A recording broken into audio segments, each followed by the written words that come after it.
الطريقة دي هتودي الجبنة القريش في حتة تانية. انا من النوع اللي مبحبش طعم الجبنة القريش بطعمها العادي، فهغير من طعمها شوية.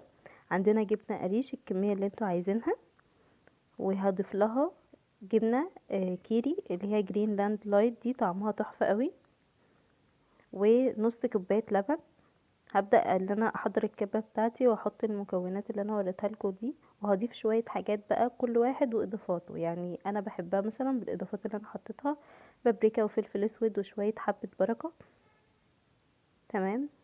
وبحط بقى فيها هالبينو، بحط مثلا زيتون مخلل، بحط اي حاجة انا عايزاها. كل واحد بيضيف حاجة تبع ما هو عايز. ده بيبقى قوامها، وممكن كمان تقللوا اللبن لو انتوا عايزين قوامها يبقى اتقل من كده.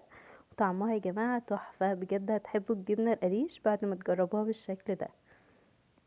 جربوها بجد وقولولي هتعجبكم.